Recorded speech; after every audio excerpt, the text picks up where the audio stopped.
दिल्लीत काँग्रेसर अवस्था हा महाजोट दिल्लीत इंडिया জুডিস সব মিলিয়া বিজেপির বিরুদ্ধে ইন্ডিয়া অ্যালায়েন্স হয়েছে। করিমগঞ্জে সিংহভাগ সংখ্যালঘু ভোট বিজেপির বাক্সে এনে দেবেন বলে প্রকাশ্যে মন্তব্য সিদ্দিকের। সংখ্যালঘু মুসলমানরা বিজেপিকে ভোট দেন না, কিন্তু বাস্তবে বিজেপি সরকার সবাইকে সমান্তরালভাবে দেখছে। এবার সংখ্যালঘুরাও নিশ্চিতভাবে বিজেপিকে ভোট দেবে। পূর্বে উচ্ছেদ হয়েছে, সংখ্যালঘুদের জমির পাট্টা নেই বলে উচ্ছেদ হয়েছে, তবে বিজেপিকে ভোট দিলে এবার জমির পাট্টা অ্যালটমেন্ট করা হবে। পূর্বে কংগ্রেসকে মুসলমানরা ভোট দিয়েছেন, কিন্তু কোনো লাভ হয়নি, বরং আজ কংগ্রেসের জন্যই মুসলমানরা বিজেপিতে আসছেন।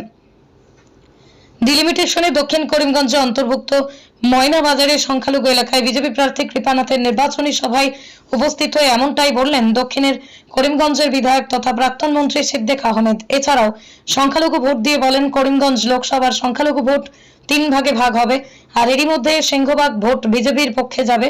সেজন্যই করিমগঞ্জ থেকে বিজেপি প্রার্থী নিঃসন্দেহে জয়লাভ করবে বলে মন্তব্য করেন তিনি। বিজেপি প্রার্থী কৃপানাথকে নির্বাচিত করতে করিমগঞ্জের বিভিন্ন এলাকায় চলছে সর্বত্র জোরদার প্রচার অভিযান। এদিন 2 শতাধিক মানুষের উপস্থিতিতে চলে ওই সভায়। এদিন বিধায়কের সঙ্গে উপস্থিত ছিলেন বিজেপি নেতা রতিরঞ্জন দাস, ইকবাল বাহার, সাংসদ কৃপানাথ মালাহা প্রমুখ। আমি কিভাবে এই দক্ষিণ করিমগঞ্জের উন্নয়ন করতাম, যেখানে 42টা নতুন গাঁও পঞ্চায়েত নতুন ডিলিমিটেশন হিসাবে 42টা গাঁও পঞ্চায়েত হয়েছে।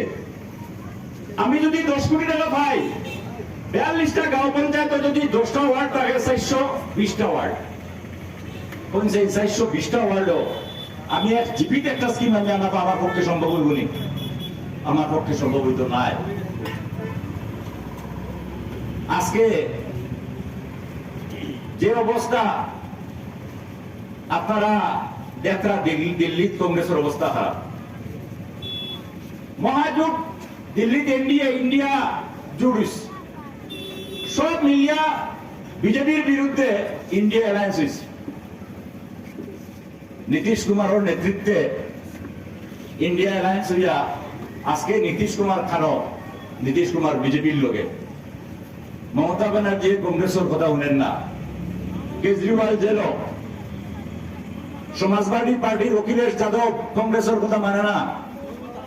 ওই যে বড় বড় যত পার্টি যারা অ্যালায়েন্স আছিল, ইন্ডিয়া অ্যালায়েন্স আছিল, আজকে তারা ছিন্ন বিচ্ছিন্ন। আমরা কিছুদিন আগে, আজ থেকে 4 মাস আগে, যখন 5টা স্টেট ইলেকশন হইল, বড় বড় স্টেট, মধ্যপ্রদেশ, রাজস্থান, তেলেঙ্গানা, ছত্তিশগড়, মিজোরাম, আমরা সবে বলছি যে কংগ্রেসে সরকার করব। বিভিন্ন পত্র পত্রিকায়, মিডিয়ায়, ইলেকট্রনিক মিডিয়া বলছে যেটা সেমিফাইনাল, যে সেমিফাইনাল জিতবো, এ দিল্লির সরকার করব।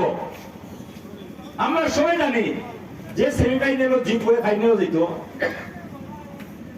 আজকে সেমিফাইনাল কংগ্রেসের মহাজোট অ্যালায়েন্স হারিছে না? এবং কংগ্রেস কিনা ফাইনাল যেতে পারবো নি, ইন্ডিয়া অ্যালায়েন্স যেতে পারবো নি? কোন অবস্থায় যেতে পারতো না। আসামের অবস্থা, আসাম কংগ্রেসের অবস্থা একদম খারাপ।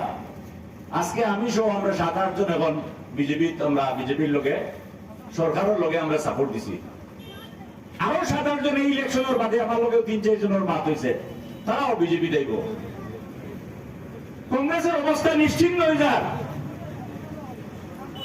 আগর যেটা পরিবেশ আছিল, রাজনীতির পরিবেশ আছিল, যখন আমি কংগ্রেসে আসলাম, বিজেপির বিরুদ্ধে আসলাম, তখন সারা ভারতবর্ষের কংগ্রেস অবস্থা ভালো আছিল, আসামও কংগ্রেসের সরকার আছিল। আজকে কংগ্রেসের অবস্থা নাই।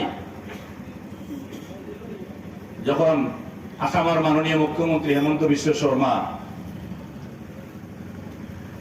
যখন মন্ত্রিসভার, তরুণ গগৈ মন্ত্রিসভার মন্ত্রী আসলা, তাই না তো বিজেপির বিরুদ্ধে নানা কথা কইছেন, গুজরাটের কথা কইছেন, আপনারা সবর জানাস। যেও যে দল যাইব, বিরোধী দলের বিরুদ্ধে তো বক্তব্য রাখবো। এখন রাজনৈতিক পরিবেশ, আজকের রাজনৈতিক পরিবেশ, রাজনীতির বেশ কমেছে। আমরা যারা মুসলমান মানুষ, আমরা খালি আমরা আপনার কাছে সুগমিকে 5 বছর থাকি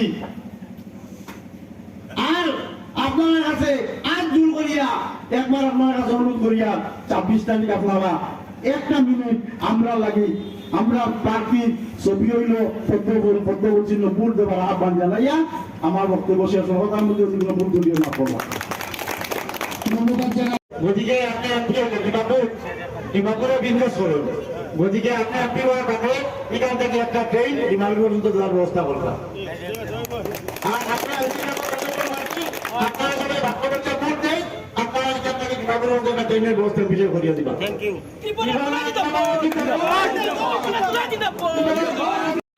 মহিলার সভাপতি সামনে আছেন, আমার জিপি লোকে বান্দরগুলা জিপি ঠিকানার সভাপতি আমি আসলাম। আপনারা একটা কথা কইয়ার, আমার শামীম ভাই 5 বছর থাকি 5 বছরের কথা কইয়ার এই জিপির সভাপতি। আপনারা স্টেট গভর্নমেন্টকে হিমন্ত গভর্নমেন্ট এর আগে সোনোয়াল আসলো গভর্নমেন্ট কিনা আসলো বিজেপি গভর্নমেন্ট আসলো, সেন্ট্রালে নরেন্দ্র মোদী সরকার আসলো বিজেপি সরকার আসলো, কিন্তু আপনারা সভাপতি প্রিয়ময় দিচ্ছেন গভর্নমেন্টে হিন্দু করাইতে হয়েছে না মুসলমান করাইতে হয়েছে প্রিয়ময়, আপনারা স্বীকার করবো। মুসলমান করাইতে হয়েছে নিরা প্রিয়ময় খালি হিন্দু মানুষ রয়েছে মহিনা জিপে আপনারা মুসলমান হয়েছে নাকি আপনারা কয়েকদিন আগে অরুণোদয় দেওয়া হয়েছে। আমরা বিধায়কে যেটা অরুণোদয় দিচ্ছেন তাই অসুস্থ আসলা, এরপরেও প্রায় তাই সমষ্টির 3000-4000 অরুণোদয় দিচ্ছেন। নির্বাচনে আমরা দলমত নির্বিশেষে ঐক্যবদ্ধভাবে করিমগঞ্জ জেলা তথা করিমগঞ্জ হাইলাকান্দি জেলার উন্নয়নে বিজেপি প্রার্থী কৃপালাল মালা মহাশয়কে আমরা সবাই মিলে যদি ওনাকে ভোট দিয়ে নির্বাচিত করতে পারি, আমি মনে করি বিশেষ করে আমার জীবির কথা বলছি, আমাদের উন্নয়ন আরো বেশি হবে। আমাদের বিধায়ক ওনার আরো 2.5 বছর ওনার আবার সময় হয়ে গেছে বিধায়কের কার্যকাল, উনি যদি কৃপালাল মালা জয়ী হয় এমপি থেকেও তো আমাদের কিছু আরো কাজ হবে। আজকের দিনে আমাদের আদানগরের রাস্তা কাজ আরম্ভ হয়ে গেছে, দক্ষিণ আফানি রাস্তার কাজ যদি আপনার সিজনটা ভালো থাকে তাহলে সেটাও আরম্ভ হয়ে যাবে। নিজামানির কাজ চলছে, জঙ্গল 50% কাজ শেষ হয়ে গেছে এবং আগামীতে মধ্যকলা